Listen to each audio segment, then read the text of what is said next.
নমস্কার। কবি তুলসীদাস রচিত শ্রী রামচন্দ্রের স্তুতি পাঠ করে আমি আজ কাহিনী শুরু করব। শ্রীরামচন্দ্র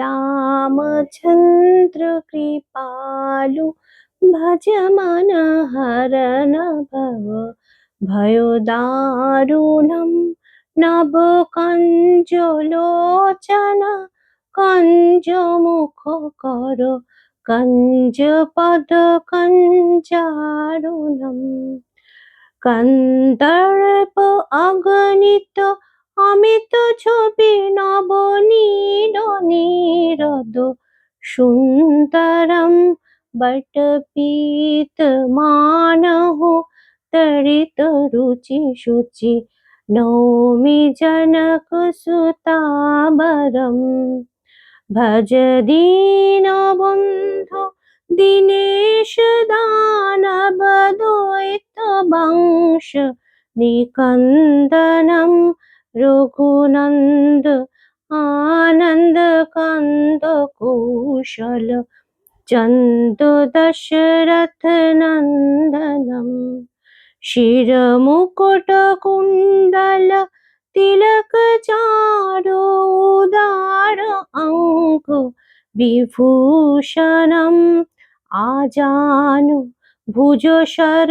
চাপধর গ্রাম জিত খর দূষণম ইতি বদতি তুলসী দাস শঙ্কর শেষ মুনি মন রঞ্জনম মম হৃদয় কুঞ্জ নিবাস কুরু কামাদি খলদল মনজনম শ্রীরাম শ্রীরাম জয় জয় রাম।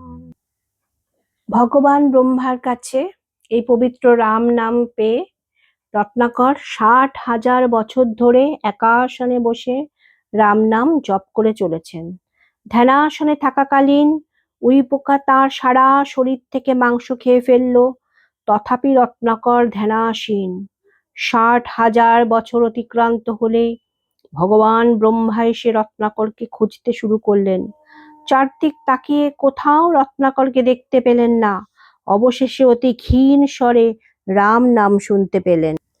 অনেক খোঁজার পর একটা ঢিবির দিকে তিনি এগিয়ে গেলেন এবং বুঝতে পারলেন এই ঢিবির ভেতর থেকেই রাম নাম শোনা যাচ্ছে।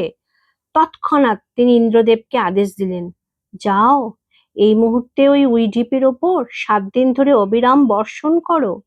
বর্ষণের ফলে সব মাটি গলে গিয়ে অস্থিসার কঙ্কাল দৃষ্ট হলো। ব্রহ্মা তখন রত্নাকরের নাম ধরে ডাকতে লাগলেন। রত্নাকরের তখন সম্বিত ফিরে এলো। সাষ্টাঙ্গে ব্রহ্মাকে প্রণাম করলেন। ব্রহ্মা বলে, তব নাম রত্নাকর ছিল, আজি হইতে তব নাম বাল্মীকি হইল। বাল্মীকিতে ছিলা যেতেই এ বিধান, 7 কাণ্ড কর গিয়া রামের পুরাণ।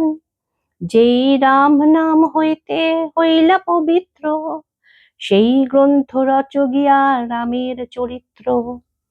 তখন হাত জোর করে বাল্মীকি মুনি বললেন, কেমনে হইবে গ্রন্থ, কেমন পুরাণ, কেমন কবিতা ছন্দ, আমি নাহি জানি। শুনিয়া বিধাতা তারে কহেন আপনি, সরস্বতী রহিলেন তোমার জিহ্বাতে, হইবে কবিতা রাশি তোমারও মুখেতে। শ্লোক ছন্দে তুমি যে বা করিবে পুরাণ, জন্মিয়া সেসব কর্ম করিবেন রাম। এই কথা বলে ভগবান ব্রহ্মা মহাশূন্যে অদৃশ্য হয়ে গেলেন। এরপর কি হলো? অনেক অজানা গল্প রয়ে গেছে। আমরা তো রামায়ণের সব কাহিনী জানি না, যতটুকু আমাদেরকে জানানো হয়েছে। কিন্তু সপ্তকাণ্ড রামায়ণের কত গল্প, কত অজানা ইতিহাস, সব আমি ধীরে ধীরে আপনাদেরকে শোনাবো। সবাই ভালো থাকবেন। প্লিজ সাবস্ক্রাইব করবেন, ভুল ত্রুটি হয়ে গেলে ক্ষমা করবেন। জয় শ্রীরাম।